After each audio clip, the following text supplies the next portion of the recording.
You're listening to Never Heard of It, a Night Shift Radio production.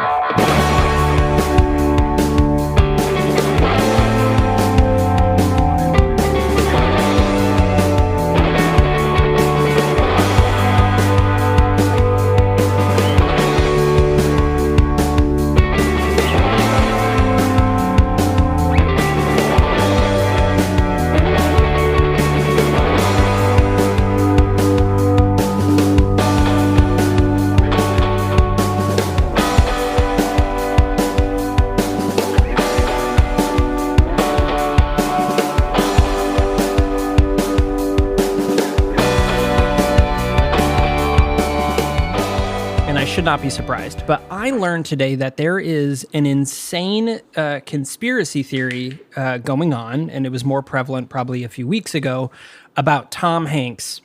Tom Hanks, right.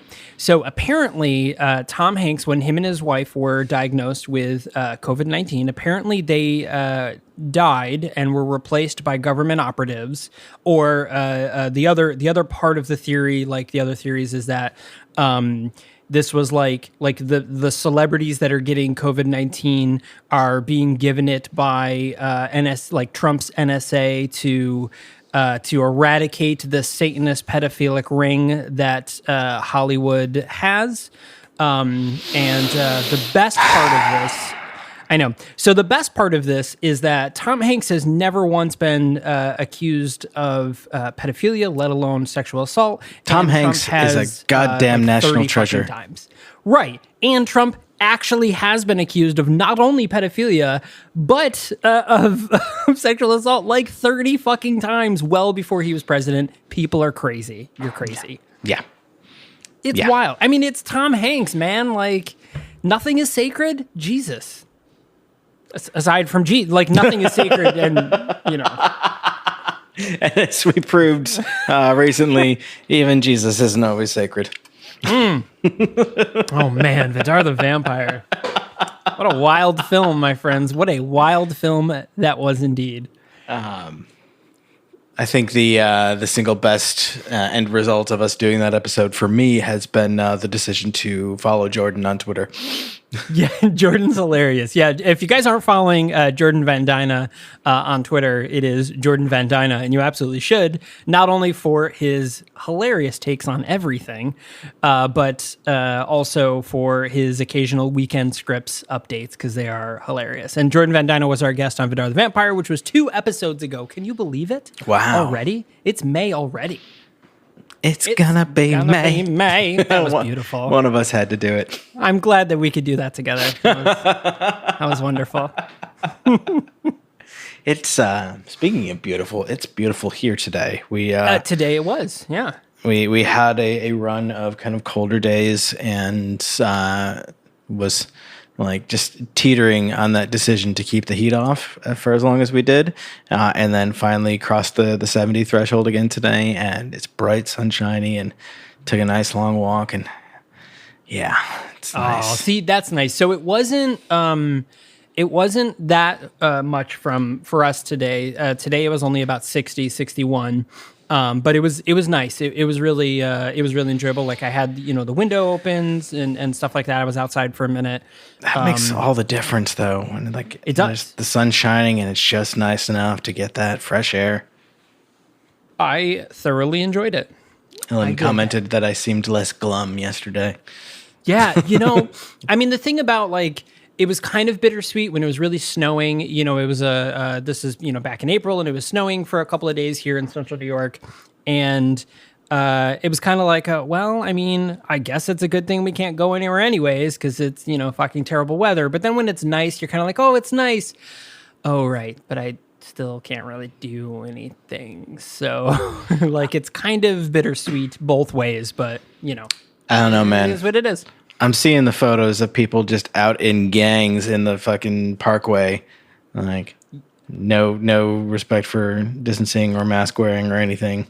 It's bullshit. Yeah, and now, for us, it's only 2 days ago, but for the time you're listening to this episode, it was a couple of weeks ago that New York has a mandatory mask law that if you were in a place in which people are public, that you are going to be within 6 feet of people, you have to wear a mask. So most stores like Wegmans and Target and stuff like that have a giant sign in the front that says, as a result of, Governor Cuomo's request, you have to wear a mask in order to walk in this store. And people be doing it anyways. Of course, there's also people that are wearing their mask below their nose. And I'm like, at that point, just don't wear the mask. Like, if you don't know how it works, like if you're walking around and you're seeing everybody else has their mask on, above their nose and covering their mouth, and you're like, gee, that's weird. I'm the only one that seems to be wearing it below my nose. Well, everyone else must be wrong. I can't. Well, am I the one that's out of touch? You know who? No, it's the children. The children are out of touch. The children are wrong.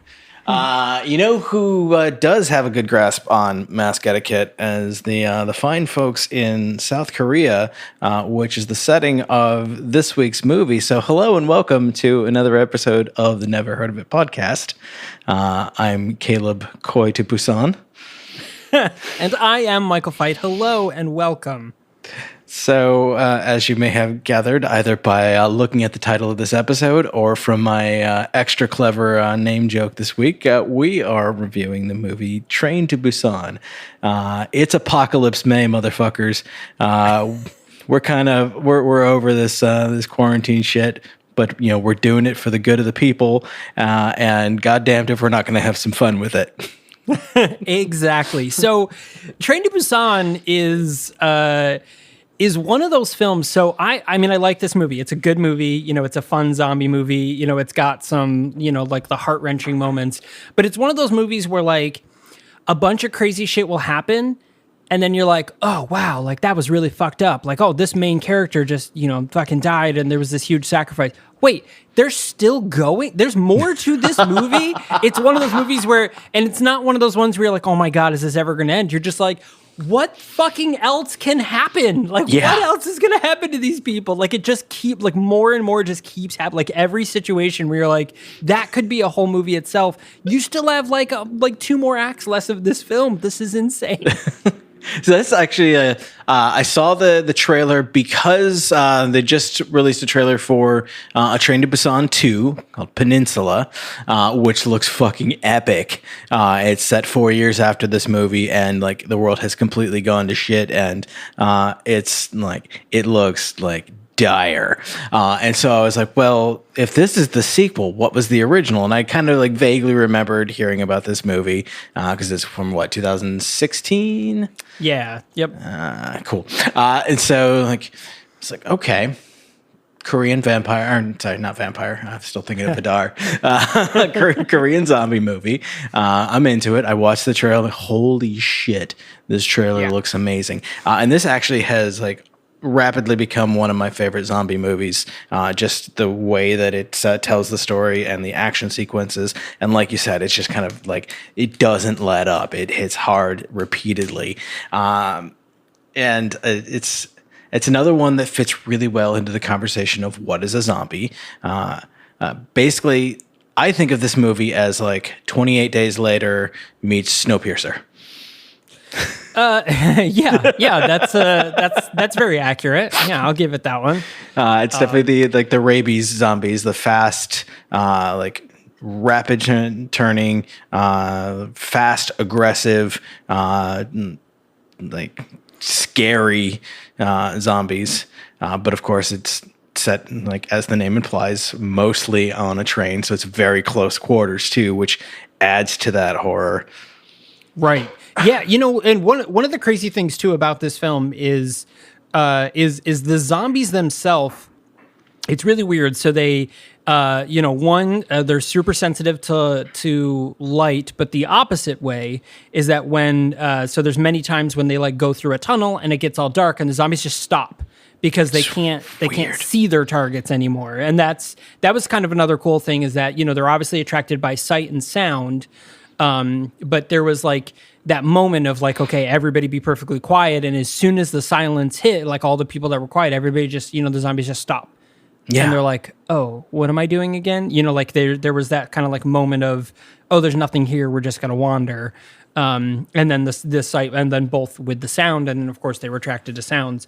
But it was crazy because, there's a couple instances, and we'll get to them, where we see instances of at the initial turn, still kind of having some sort of humanity to you, but it's a quick turn. I mean, we're talking once bitten to like under a minute, like you're going to turn.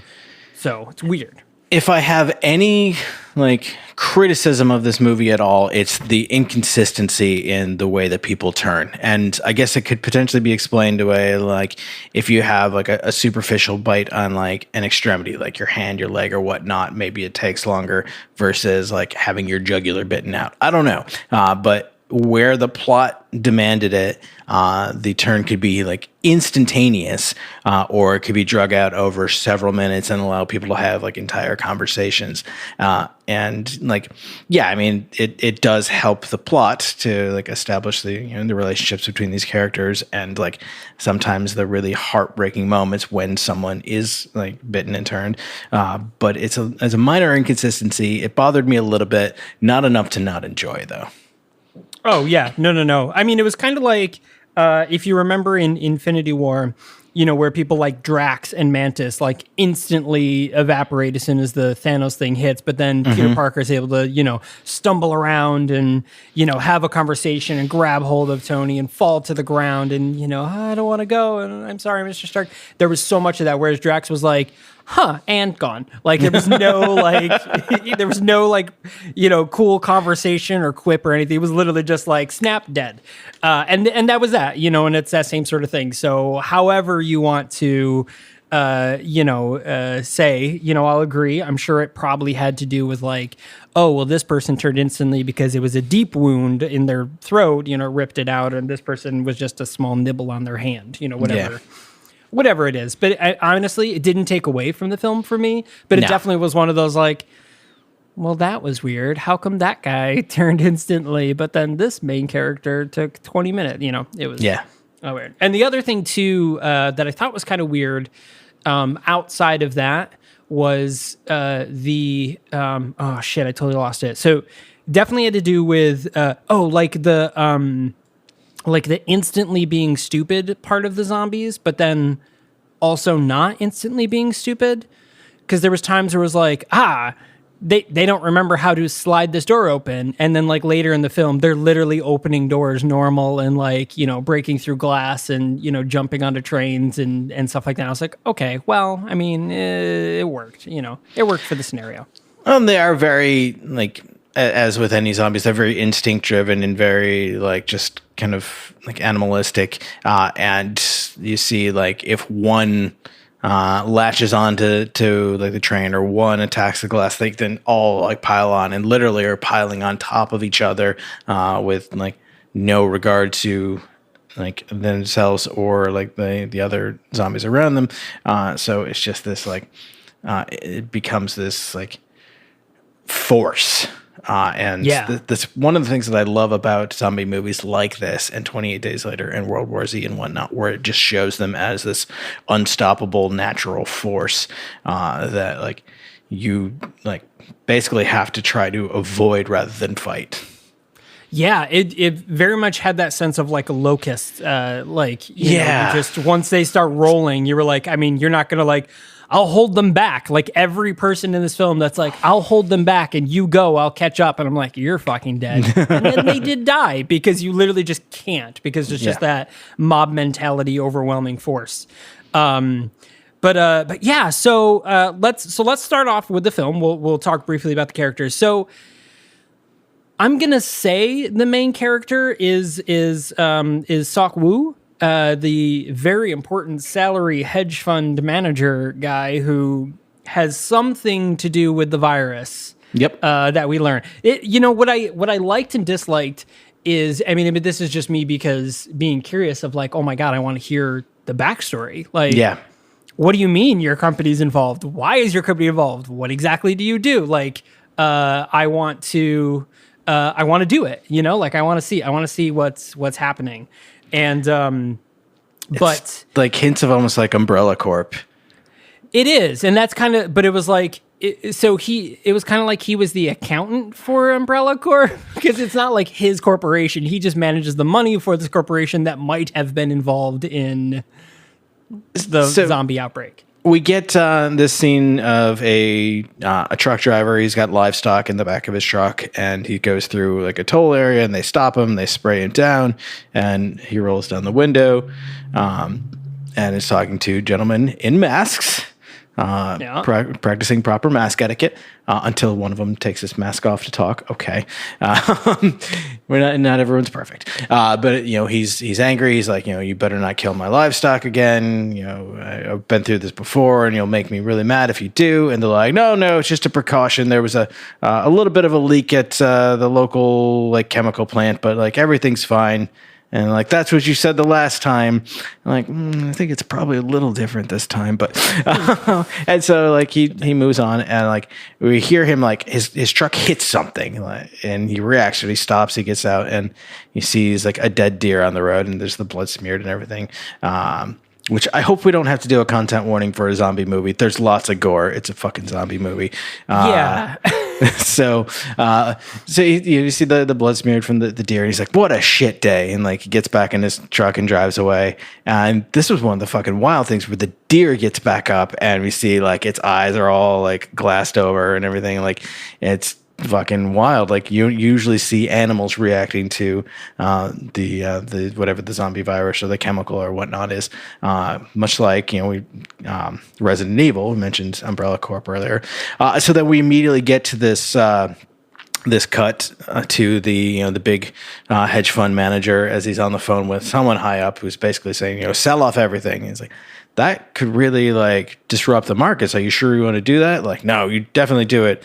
And he sighs and throws away his Burger King wrappers and calls in his analyst, his assistant, Mr. Kim, and tells him to sell off everything. He's like, are you sure? And he's like, do you work for them or not? Like, just do it. And so, of course, we get this connection here that, like you said, like it would be cool to see that explored more. Obviously, this company like somehow like, is connected. Like, there's this accident, and then like they're suddenly dumping off all of these stocks or whatever, and then later on, there's the briefest of references to where analyst Kim says, it like. It all, they traced it back to like such and such a chemicals, and like that was the core of our investments. Like, tell me we didn't do this. It's like this really like heartfelt moment where like the guy who's just a cog in the machine is like please set my mind to rest that this whole madness isn't our fault. It was. Spoiler alert, you done fucked up. Yeah, but I mean, so again, I want the backstory, but this is kind of like to me, this is kind of like a Spider-Man scenario or like a Batman scenario. If a brand new Spider-Man movie or Superman or Batman movie came out today, would you need to know the origin story? No. We all know how Spider-Man starts. We all know how Superman starts. We all know how Batman starts. Like, those are the three biggest, like, comic book. Everybody knows the backstory. You know enough where if you just start watching, you're not going to be like, well, hold on a minute. How can he climb walls? Like, no one's going to do that unless they're, like, fucking 5. Like, even then, my daughter could tell you, all of those people's backstory, like, front to back. So I think, like, zombie movies, especially this one where the focus isn't so much, this is like a Walking Dead scenario where the focus really isn't the zombies. No. It's about, this character and his daughter, who we'll get into, and a couple of other characters. And of course, my favorite character, who is Song Hwa, yes, who was my absolute favorite character in the whole movie. Oh my God, yes. Nobody will top this character, and we'll get into why. He is literally the best character of the entire film.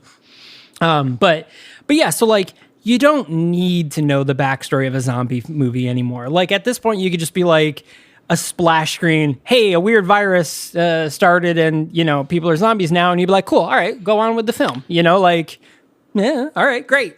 Which, I mean, yeah, usually you do have those like hints from like the news and whatnot, so they do that. Sakwu, did I pronounce that right? They don't say his name very often in the movie, so like, they say I didn't catch once the pronunciation. Yeah. So he's a single father. He's divorced from his mother and lives with his daughter Suan and his mother, so Suan's grandmother, and the Suan's mother lives in Busan, and the next day is Suan's birthday, and she wants nothing more than to go and spend her birthday with her mother in Busan, to the point where she's like, just let me ride the train alone. I can do it fine. And of course, you're not going to let a 5-year-old or however old she is just ride a train across the country by themselves. So finally he caves, and they get up early, and he takes her to take the train to Busan, hence the name. And we see very early on, it's super early in the morning, and he has to stop really quickly at a light because a bunch of emergency vehicles run through the light on their way to this massive fire that's in the heart of the downtown of whatever the city that he's in. And Suan rolls down the window, and it looks like it's snowing, but she realizes it's ash, and they're like, what's happening? And so then, they get on the train, and we start to meet the various other characters, but we see the news reports on the televisions throughout the train. And that's where we get that additional backstory of all of these cities, erupting in chaos and these violent riots, and, no one quite knows what's happening, which I kind of love that that's a staple of zombie movies, where no one ever fucking knows what's happening at first, and they just call it riots, or people are attacking each other. Right. There's always very rarely do they not have that suspension of disbelief of people in this world don't know what zombies are. Yeah, that's always a weird thing to me too with zombie films, because, and we've brought this up before, is sometimes they never actually use the Z word. So they'll go out there and just be like, people are just being crazy. So the idea is that the word zombie or the idea of a zombie doesn't exist. Mm-hmm. So that's super weird to me, because I feel like if right now, well, let's say the world was normal at the moment. If right now, if right now a situation like that occurred where mass, and we're talking not a couple of hundred people, we're talking tens of thousands of people were attacking other people, violent, biting and stuff like that, I feel like most of the news would probably embrace the term zombie in one way or another, whether it's they were saying zombie-like behavior. Mm-hmm. Or people like that. I feel like they would, but maybe they wouldn't, to not create mass hysteria. I don't know. I mean, maybe. Yeah, I don't know. They use it once in this, and that's if you have the subtitles on, which unless you know Korean, you probably should, because this film is in Korean. Except mine was dubbed, and we'll talk about that. Oh man, that's awesome. Yeah. So there's a moment where he has his phone open, and sometimes the subtitles will do important snippets of text translated from signs or people's phones or stuff like that. And there's a moment where it says hot keyword zombie as he's scrolling through news feeds and stuff like that. But meanwhile, on the actual news is a government official who's urging people, we've got the situation under control, don't panic. It sounded very familiar, actually, in a kind of sickening sort of way. Right. Yeah. So, so it was really weird, and I don't know. I just feel like the word zombie would be thrown around. But again, we live in a world where we know what zombies are. Yeah. We're blessed in that sense. I don't know.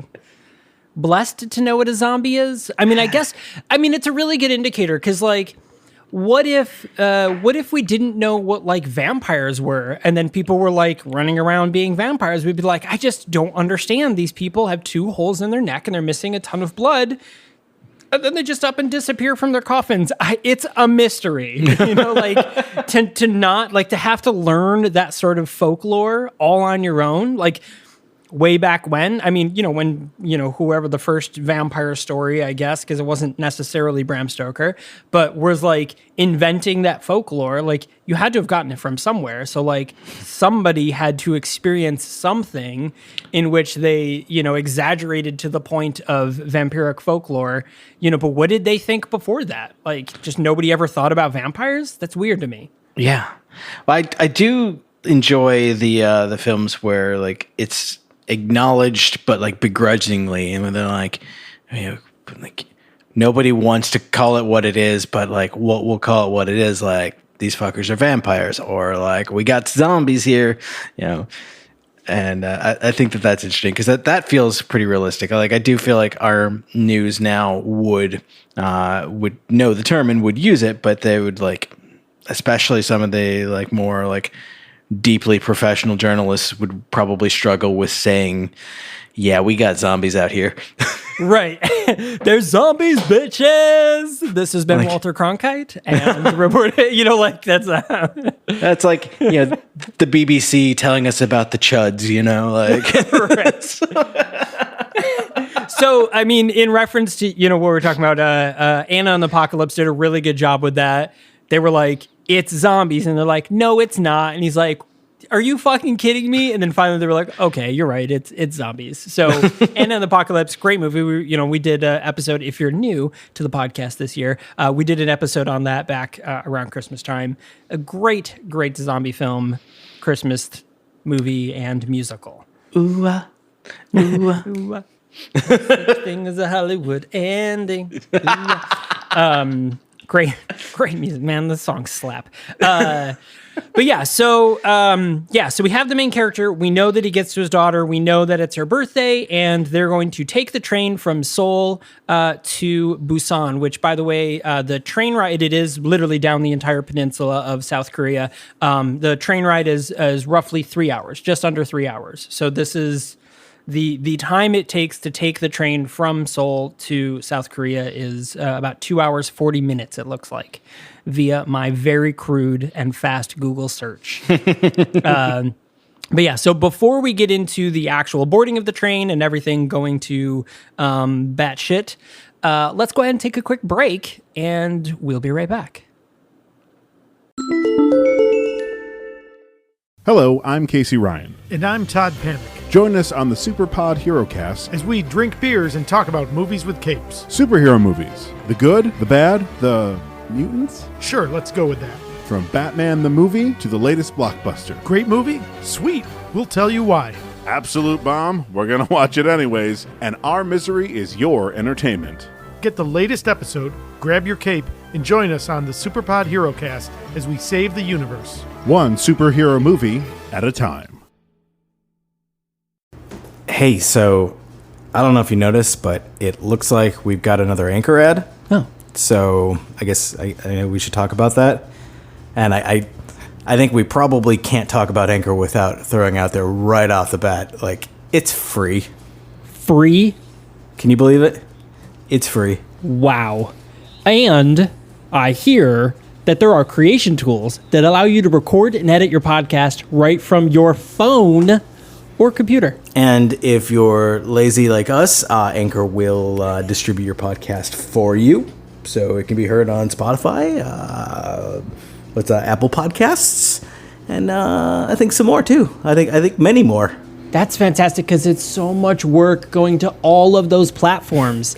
It's so much. And you could make money from your podcast with no minimum amount of people. So if you only have one friend that listens, you can still make some cash. Like us. Yeah. And, it really is everything you need to make a podcast. Just in one place, one-stop shop. Wow, one place. Well, you should go ahead and download the free Anchor app or go to anchor.fm to get started today. Right now. But, after the episode.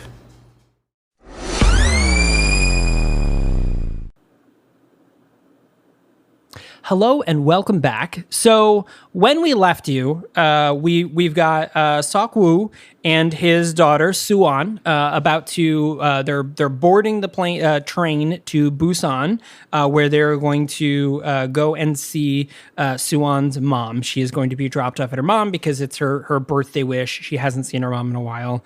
And Sok-woo, we've kind of learned he's a very busy salary man, hedge fund manager, and we learned that he kind of fault of his own is kind of doesn't really pay attention to his daughter, not in a mean neglecting way. It's just he's so focused on work that he doesn't do anything else. So one of the scenes we get in the very beginning is on the way home, he's in his office and he after he tells Mr. Kim to sell off all these stocks and stuff, he says, do you happen to know what kids are into these days? And to which, Mr. Kim just kind of pauses. And we see that he arrives home. He's talking to his daughter. He catches his daughter, FaceTiming the mom and being like, I just want to see you. I could take the train myself, which no, you can't. A 3-hour ride and she's maybe 7 at best. Get out of here. So he presents the present to her and he's like, oh, happy birthday. Here, I got this for you. And she opens it up and it's a Wii U, a black Wii U console. So she opens it up and she sits there and looks at it and he's like, you don't like it? And this is such a great scene because she doesn't say anything. She doesn't react one way or the other. She just looks up towards her TV and the camera cuts to the TV to see a brand new Wii U console sitting there with the box. And she says, you bought me that last year, which pretty fantastic. You see his face fall like, oh, shit. And he's like, well, is there anything else that you like? And she's like, I want to go to see Mom. I want to go to Busan. Yeah. And he's like, he keeps telling her, like, I'm really busy right now. We can go another time. She's like, no, you keep saying that and you keep lying to me. I'm like, oh my God, break my heart. I know. Oh, man. And, it gets to the moment and he ends up talking to his mother who, is like, come on, Dick, just fucking take her to see your mom. Like, what are you doing? Like, just go. And he's like, okay, fine. And so he agrees, all right, tomorrow we will go and we will head to Busan to see your mother. So he takes his time. We see him, he's got as many like, honey, this is a really important call type phone calls. So I typically like to watch in the original language with subtitles. I mean, I watch everything in subtitles anyways. We've talked about this. I can't hear shit.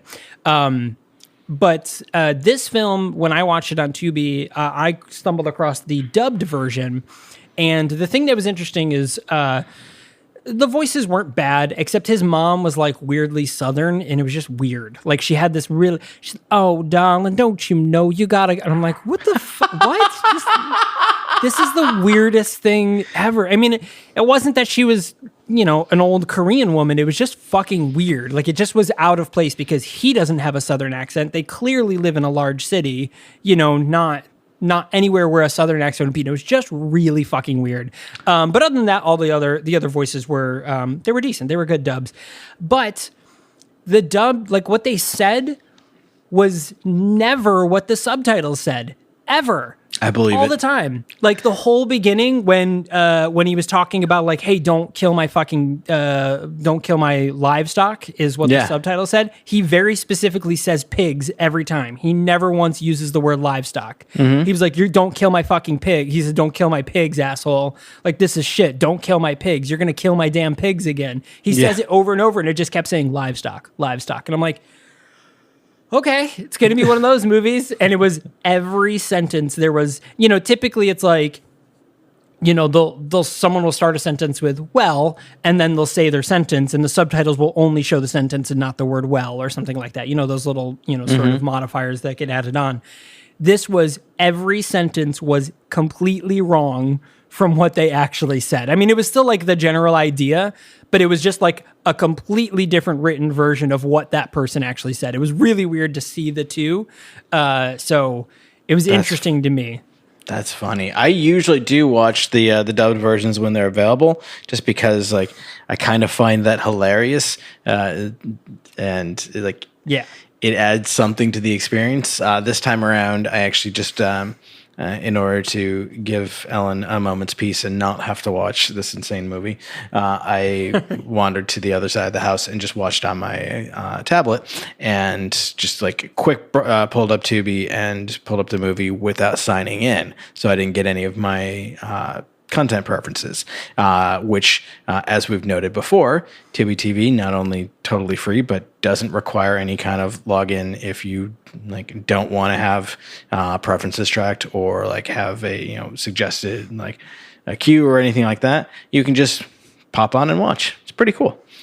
Yeah. So the thing about that is, and I love it, but the bad thing is that now when I'm signed in, the suggestions I get are the craziest fucking movies because of all the weird shit we watch. And it's not like the really good movies that Tubi, like Tubi has like, you know, fucking Nightcrawler like on there. Like we're talking like Oscar winning movies, like award winning great films, like, you know, really big blockbusters and stuff, like brand new ones. And they're on there.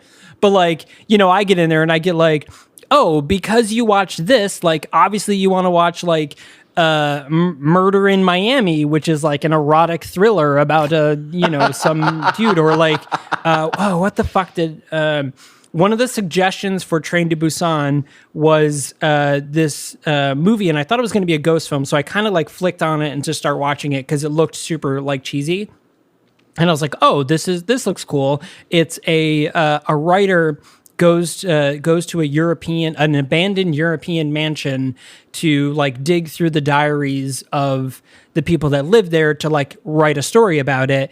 Okay. But it literally was, she just ended up having dreams about fucking all the ghosts. And it was just really weird. And it was like this weird, like Showtime Skinemax type, like weird movie. And it was just like, because she would be like, it's the summer of 1868, and the gardener was looking at me, and it would just like fade to the scenario where they would act it out. And I'm like, what the fuck am I watching? Like, I was like, this is ridiculous. And then like it would show like the acted out scene where the gardener, you know, in 1868, who was fucking, you know, like jacked, you know, was like, Madam, may I remove your corset? You know, and then they, you know, saxophone music starts playing, and you're like, you assholes. And then it cuts back. So when it cuts back, she's like in bed, of course, wearing this crazy silk pajama, like, you know, really low cut, you know, as they do. And go on. And there's like wind blowing on her, and she's like reading it with her eyes closed, like leaning like she's about to kiss. And there's like the figment of that character, like the whatever the man character she was having, you know, reading the story about, like about to kiss her, but it's like half, you know, the transparency is like half, and then the wind just kind of blows really hard in it, and she's like, what? And then for some reason too, she just only ate celery like as a snack. Like, it was really weird because she would, like, every time she's reading this, and this movie's like an hour, 40 minutes long. Like, okay, chill out. And every time she would, like, it would cut back to her, she would be like, oh, wow, that was weird. And then she'd pick up a piece of celery and eat it. And I'm like, what the fuck is with the celery? What? And it takes place over like multiple days. So it's not like one night where she's like, oh, I'm just going to read all these stories in one night. No, because she like wakes up, she like wanders the town and like asks people about the people who used to live there. But every night she just gets in bed in her, you know, nice erotic silk pajamas and eats a stalk of celery and reads a fucking journal. It's the weirdest. It was just a weird fucking movie. And I can't remember what the name of it was, but it doesn't matter. Nobody cares. It was fucking stupid. It was so bad. But anyways, so we get on the train and we, you know, everyone's on there and we're introduced to a couple of characters. So one of the characters we are introduced to is, well, what's his name, though? Is it Young-guk? Yeah, so Young-guk and Jin-hee. So it's like a high school baseball team, I guess. Fuck yeah, Korean baseball. Yeah, Korean baseball. Dude, Korean baseball, by the way, is supposed to be fucking phenomenal. I'm not a baseball fan at all, and I know, Caleb, you are, but I feel like you're probably in on Korean baseball. I really want to, and I never make the time or like remember to do it, but I really want to spend like in a normal year where things aren't insane and things are actually happening around the world. I want to like take the time and like really get into like other countries' baseball leagues, because obviously like Korea has one, Japan has one, Australia has one, and like obviously like huge in like South and Central America. And like, I really want to watch that because like so much of the major league talent here in the States comes from those other countries now. And it's like would be really fucking cool to watch because like from what I hear in a lot of other countries, it's a lot more of like a spectacle too. Like it's a good time. Like people just have fun with it. And that's awesome. Baseball here, well, I disagree, has a reputation for being like boring and kind of stodgy. And you hear about it in other countries, and it's like it's just a big party. And I'm like, fuck yeah, that's what I want.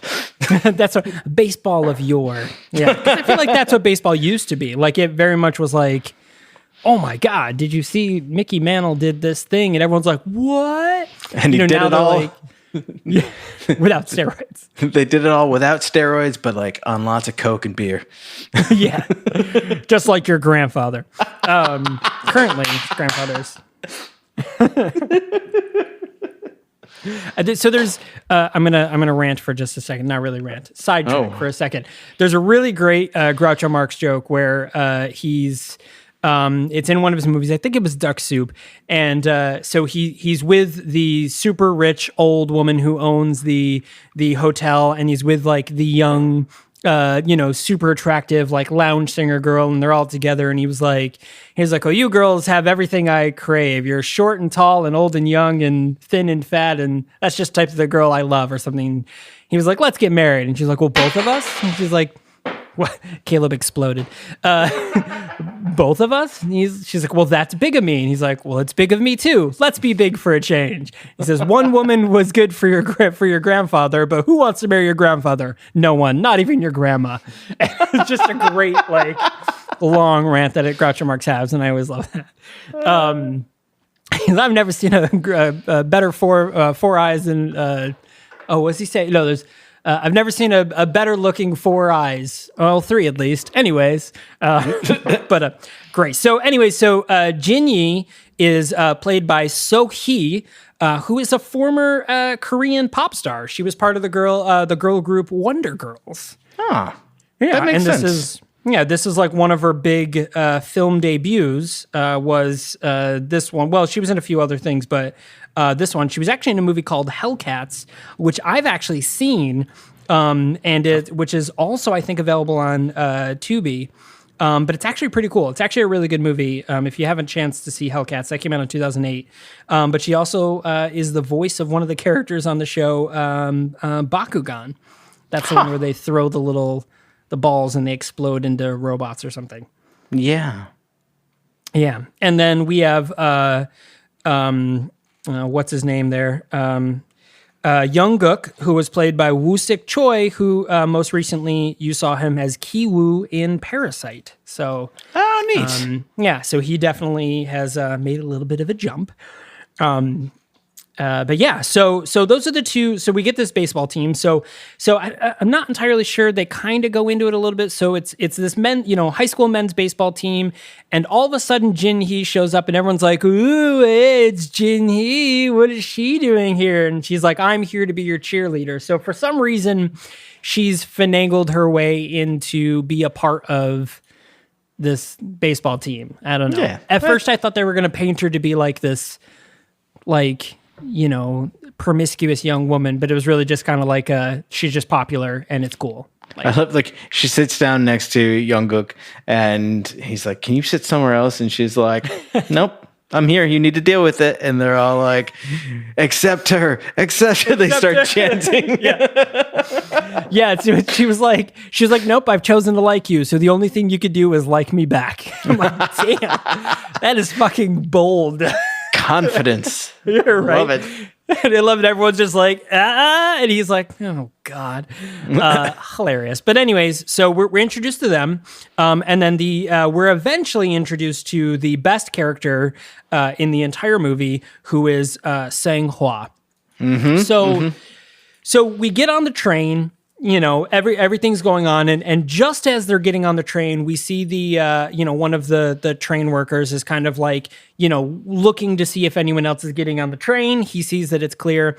He turns his head, and as he does it, from behind, you see a woman run onto the train. And so she bolts onto the train, and she's, and it's clear that something's amiss. She's dirty looking, covered in blood or whatever. And she zips onto the train. And just as she gets on, he turns his head, and looks, and then, makes the symbol of like, "Okay, we're all clear." let's go. So the train now is departing. So our film has kicked off. And I love that, like, you see just a little hint of like the gates to get like from the station down to the platform. Like people are like starting to panic, and like it looks like maybe they're holding the doors or whatnot, but like we don't really see exactly what's happening. We just see like shit has started to go down. Yeah, which I thought was a really cool way to kick off the fact that it's happening everywhere and not just on the train. It was a nice way because it was very like, it's very subtle. Like they just kind of show it and you see people like scrambling and stuff like that. And you kind of get since you know what the film's about, you know what's going down. But if, to a character, for them looking at it, they'd just be like, oh, that's weird. Like there must have been a fight or something, or something's happening. Mm-hmm. Carry on with my day, So now we're on the train.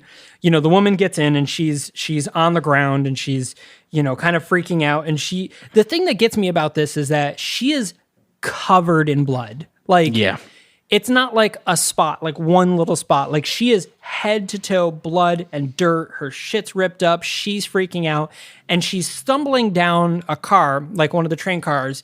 And nobody is being like, hi, ma'am. What the fuck? Like everyone's just kind of like, dude, going about their day, and nobody takes notice of her until eventually she falls halfway in between two cars and kind of falls to the ground. And one of the train workers kind of runs up and is like, "Oh my god, are you okay? Like, what is going on?" She kind of looks like she's having a seizure at this point, since she was like, somebody get some help. She radios to the conductor, hey, something's going on. This woman has collapsed. We really need to figure out what's going on. And she gets up. Or the worker gets up and she's watching the woman and she dies, presumably. And she gets up and she's like, oh my God, like what is going on? And then she starts jerking just like the deer did earlier. She starts jerking and then she stands up and does the crick zombie thing and then just lunges at this woman. And now the film is kicking off. There's an amazing moment because, of course, again, this is taking place on a train, which is fairly large, but like it's still a narrow, confined space. And there's a scene where the attendant is just like running down one of the aisles, and the woman is just like clinging to her back and like just chomping away, which is like it's horrific, but also kind of hilarious. Yeah. It's a wild time. So at this point, we see, what's her name? Suan and Seokwoo, and they're sitting at their seats, and she gets up to use the bathroom. So she tries to go to one bathroom, and we meet Sang-hwa, who is guarding the bathroom for his wife, Song Kyung, who is, we learn in a second, is pregnant with their child. So it's great. So if you have not seen the movie yet, Sang-hwa is a beefy dude. Like he's a big dude. And it's awesome. And he's just like, hey, what are you doing? What are you guys doing? Like he's one of those guys kind of. And it was great. So she tries to like go in and he's like, hey, you can't go in here. Like, this one's full and this one's full too. He's like, you have to go down to the other car. And she's like, fine. So she heads down to the other car. Now she's about 2 cars away. And this is where all the shit starts happening. So like, the zombies are just at this point, like 1 bit 1 and now, 3 becomes 10 and 10 become 20. And it's just a whole car at this point. So it's just shit has gone fucking insane at this point. Mm-hmm. And now zombies are rampaging up this car. Poor Suan just wants to pee. Yeah. So Sakwa, as the things are starting to get weird, and like he's noticing like, oh, like this maybe isn't really great. He realizes that Suan has wandered off, so he goes looking for her. And then as the commotion is moving towards their car, like people are like running away and being chased by these newly turned zombies who are just multiplying exponentially, and just as you said, just like basically taking over as they go. Yeah, he finally like finds Suan and like pulls her into the car with her. And as Senghua and Sung Kyung are like running away from the danger, he like shuts the door, and they're like, "What the fuck is wrong with you? Like there are people alive here. Also, can you not see that my wife is pregnant? Like you selfish monster, open this fucking door." So like we get this early sense that. Sakwu is not really like cut out to be the hero in the story.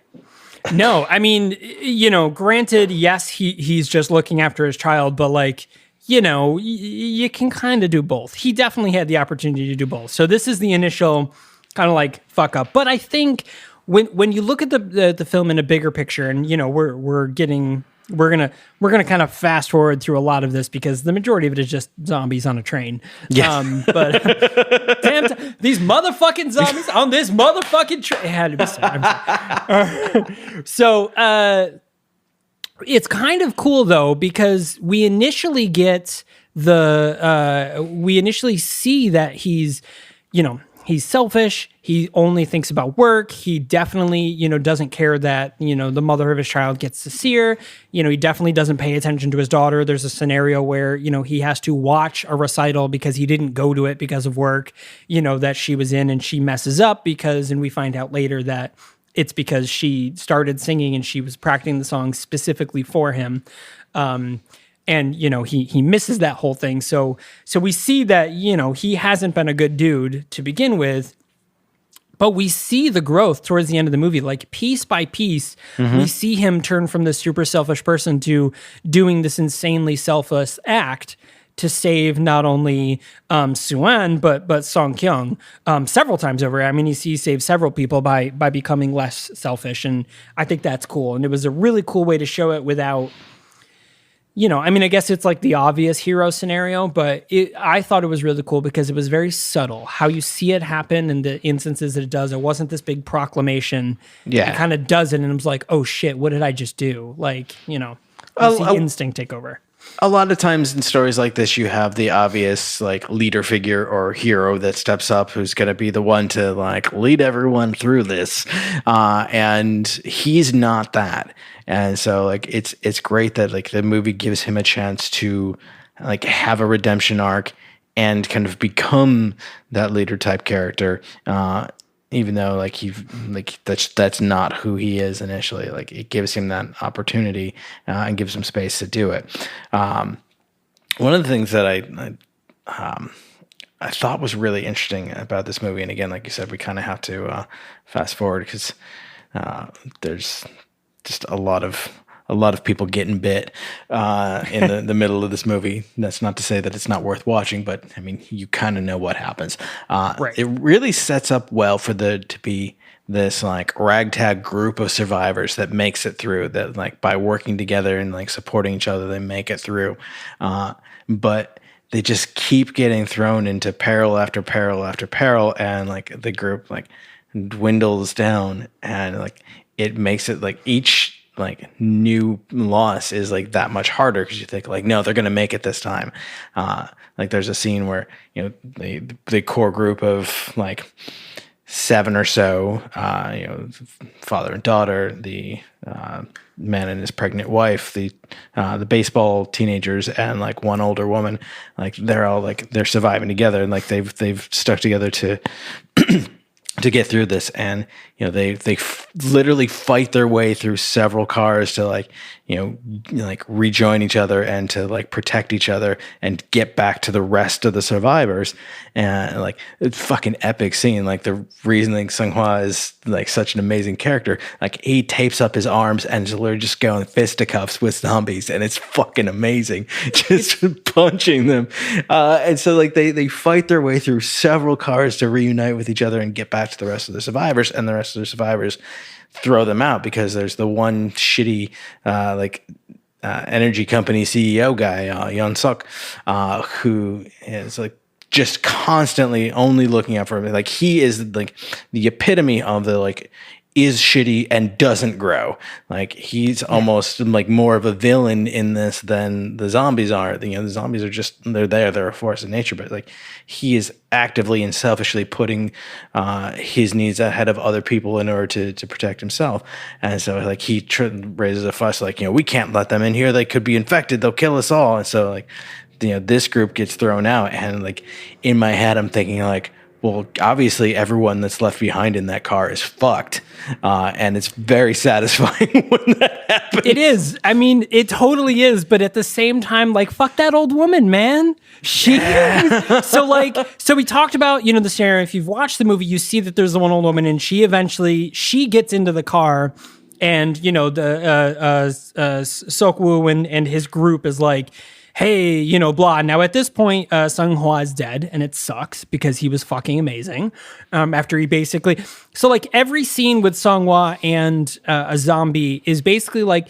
You know that scene in Captain America, Winter Soldier, where he's in the elevator and, like, fighting all the dudes? Yes. Imagine that, but in a train fighting zombies. That's what Sung-hwa, because he literally like throws one up into the ceiling and then oh my god, down. it's so like, good. Like, fuck you, and he just like, oh man, he's so good. It was awesome. And at one point, he actually picks up a shield and like a baton and just starts like barreling through like entire hordes. It like you mentioned before that like anytime someone's like I'm gonna hold them off and like that, you know, that's the end for them. But there's a point where he does that, like, you know, he's been holding the door for so long and like he gets bitten through the door, and then like finally like he can't hold it anymore. They break through the door and he picks up one of them, holds it horizontally, and just pushes back against this horde with one of them. He's just like this beast of a man, and it's so great. I'm gonna beat a motherfucker with another motherfucker.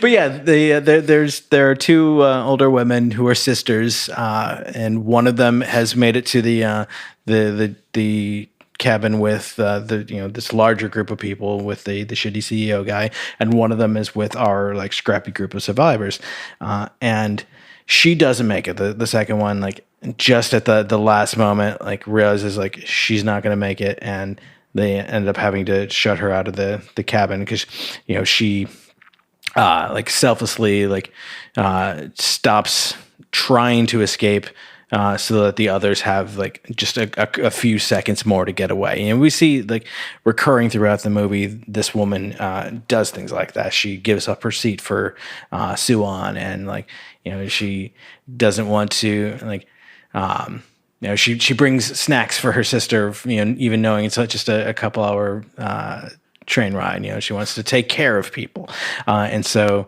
you know, her other sister who like has survived and has been in this car, she sees her now infected and turned sister through the glass, and it's like, you know, good riddance to you, always looking out for other people instead of yourself. Why would you do that? And you see her kind of like this like mental breakdown of like how could you, like, you know, you're so selfless that, and like that was very selfish of you to be so selfless. And she's like, well, we're all fucked anyway. And she walks up and just opens the door. Too late for anyone to stop her. Right? She just fucking opens the door like, well, this is it. There's like 30 people in that car that are alive and well. Granted, you know, like some of them are the shitty people like the CEO guy. And it's just so funny. She was like, well, I mean, this is how it... And I'm like, what the fuck are you doing? It was great because it's just as our main core group gets kicked off and they look back and see it happening. And they're like, oh, well, you know, I guess that was a good thing that we got kicked off our second train now, mind you. This film takes place on 3 trains because they're on the initial train. They get off. He gets a scenario to escape and ends up going on another train that's supposed to get to Busan, a safer place. And then they get off. And then in the end, they end up on another train. And it's really fucking crazy. Yeah. And it's like, I think it's interesting how it's not, I don't know if it's a super common trope, but it's definitely a character that gets revisited throughout a lot of zombie stories is the one who just like either like loses it mentally and emotionally, like has a complete breakdown, or just kind of like gives up to the point where like they don't care what happens. And like when it's just them, it's like, okay, that's tragic, but like you can almost understand where they're coming from. But like every now and then that character is used to like wreak havoc on the larger population. It's like, wow. Right. And it's kind of like it's a thinning of the herd type thing, in the sense of like, it's like, oh shit, we've got a lot of characters, but like we're getting towards the end of the movie. We really should get rid of a lot of them. I know. Let's make this one kill off most of them. That way we can just focus on the ones that are important, and we don't have to keep talking about these other ones. The real downside of that scenario is that Young-suk, the CEO guy, manages to hide in one of the restrooms with one of the other attendants as everyone else is slaughtered. And so the train comes to a stop, and as you mentioned, the conductor and the survivors are attempting to transfer to a different train to finish the trip to Busan, where they've heard that it's safe, that they've succeeded at primary defense, is the translation in the subtitles. And so he peeks out and sees that the zombies are like all over the cabin, and it's not safe to leave. And the attendant is like, is the coast clear? And Young-suk is like, yeah, you go first. And opens the door, and then Young-suk just shoves him out to the wolves, so to speak, so that he can make a break for it. And I'm like, man, fuck this guy. Yeah. Oh yeah, 100%. So as you mentioned, so now we've our cast has been whittled down. We only have now. I got to go back because I was looking up trivia, but we have Sok-woo, Song Kyung. So Sok-woo, the dad, Song Kyung, the pregnant woman. Who really great moment when he yells, about the kid's name. Watch the movie; it's really good. And Suwon. So we've got all those three characters now. They've made it to their final train, and at this point, they get on the train just as it's going. And this is where we get the really great moment of the zombies. It's just like a tidal wave of bodies just coming at them, and they eventually, they grab onto the bottom of the train. And this is the moment where I was like, oh shit, Sok-woo's gonna have his hero moment, and he's gonna jump to them, and that's it. He's gonna sacrifice himself so his daughter can live. But that doesn't happen. He actually successfully kicks off the zombies that are basically holding onto the back of the train, and actually starting to slow it down due to the weight of them. And they make it clear, and as they start heading up towards the front of the train car, they see that somebody is inside the main conductor room, and as they open it, they see that it is in fact the CEO guy, who is tweaking a little bit. And this is the moment where we talk about the transition from human to zombie. So he's been bitten somewhere, and he's like, I'm scared, and I don't know what's going on. I got to get home to my mom, and blah, blah, blah. And there's like, you're infected. And that completely turns him. So him and Sok-woo start fighting. Song Kyung does a really great, she kind of jumps in and stops him for a second. And then Sok-woo, it was kind of weird. He was doing a really good job of stopping it, but he just kind of, he reaches around after as the guy is going after Song Kyung, and he puts his hand kind of in his mouth to stop him, to distract him. And he grabs, the CEO, and the CEO bites his hand, and he pulls him backwards, and he wraps a chain around himself, and he jumps off the side of the train so that the CEO guy will go flying off the train, but he's still attached. And he climbs back up, and as he does, he kind of looks at his hand. And I think it's that moment where you see the character growth, in the sense of he didn't do it as a sacrifice, as a production, because that's what heroes do. He did it without even thinking. It was just shit, I need to solve this problem. I'm going to do this really quick. Okay, done.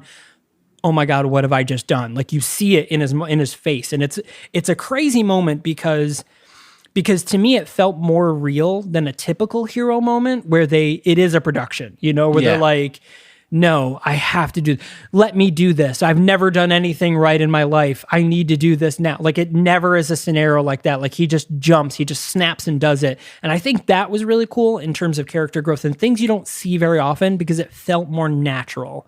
And it was kind of a bigger deal. So he sees that he's been bitten. The daughter starts freaking out. The woman starts freaking out, and he's like, okay, go. Like, he pushes him to the front of the car, and he's like, go sit in the front of the car. Okay, look, this is the brake. This is how you have to stop it. The minute you see, you're in a safe spot, stop the car, get out, find safety. And he turns to Suan, and it's not like he does kind of give like an I love you speech, but it's not really. He's just like, you need stay with this woman. Never leave her side, no matter what. Stay with this woman. She'll protect you. Stay. And then great piece of cinematography. I love this scene. We see, him kind of walk to the end of the train, and we see him kind of at the end of the train. And what you see is his shadow at the end of the train. You see him just kind of standing there, the shadow of him standing there, and he just falls forward. And that's the last part of him. Now, in a typical movie, one that's not batshit insane, in a good way, that would be the end of the movie. They would, it would fade out as the girls ride their train off into nowhere. But that's not the end of the fucking movie. There's more. But wait, there's more. So they get off the train and they start, stumbling down this tunnel, and we see the military on the other side, and the military almost snipes them because they were like, he's like, hey, I see there's two bogies coming up, appears to be a woman and a child. And they were like, check if they're infected. And they're like, oh, well, we can't verify. And he was like, kill him. And so as they're about to kill him, she is singing the song that she was meant to sing for her dad on that school thing. So she's singing the song, and it's a weird Hawaiian song. Really weird. It's the Aloha song. Aloha. Yeah, but it was weird, I guess. I don't know. I mean, it was weird in the context of the film, but Yeah. I'm pretty sure the song was accurate. I mean, it is, until we see each other again, I guess, it's still, it's a very cute song, but it's just of all the choices, to me, that's the equivalent of singing Happy Birthday. It's just such a randomly safe, royalty free song that they chose. But anyways, I mean, it's also the song a small child practiced for her recital. And yeah, I'll give you that one. But anyway, so that's the cue to the military that they're survivors, and they run off, and now for real, that's the end of our movie. Yeah. Wow, what a ride! Yeah. So the thing about this too is that so this was at the time the sixth highest grossing domestic film of all time in South Korea. Crazy. That is pretty nuts. I mean, it was a very good movie, and even gets praise from Edgar Wright. Who's a fantastic director and filmmaker in his own right. Shaun of the Dead. I did. It was good. But yeah, you don't expect a big budget zombie film to be a huge high grossing film in any market. But there you have it. It's earned its place.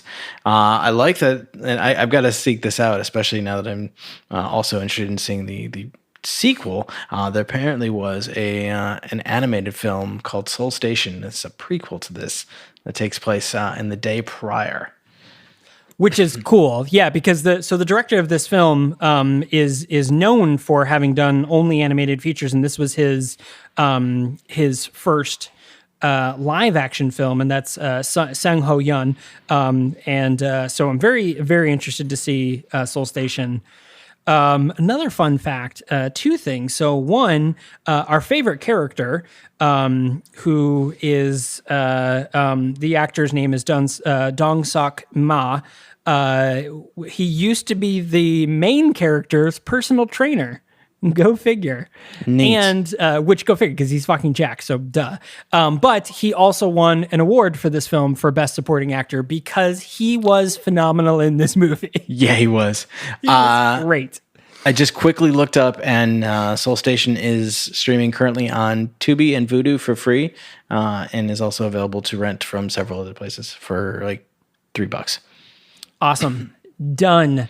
Well, that wraps up the first of our Apocalypse May episodes. So Train to Busan is available to stream on Tubi TV as well as Haya I don't know if you've ever heard of that, but apparently it's a a film streaming group, and it's also available on Shudder, which is a neat. horror-specific streaming service.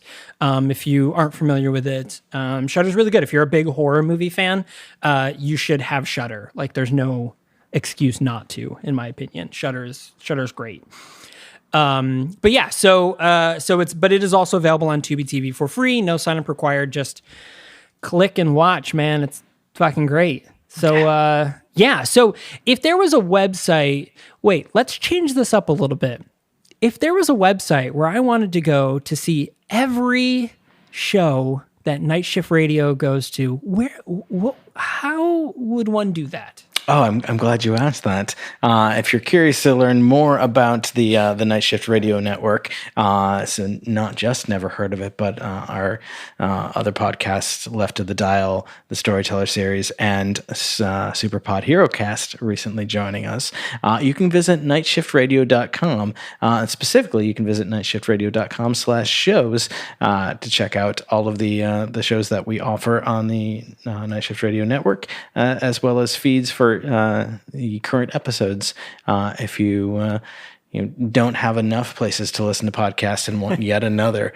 Of course, you can always check us out at thenahoit.com, THENHOIT.com, where, at least for the time being, we're still posting what our upcoming movies for the month are. So you can check them out, check out trailers, find out where to stream them, and follow along with us through the madness of Apocalypse May. But Michael, where else can they find us?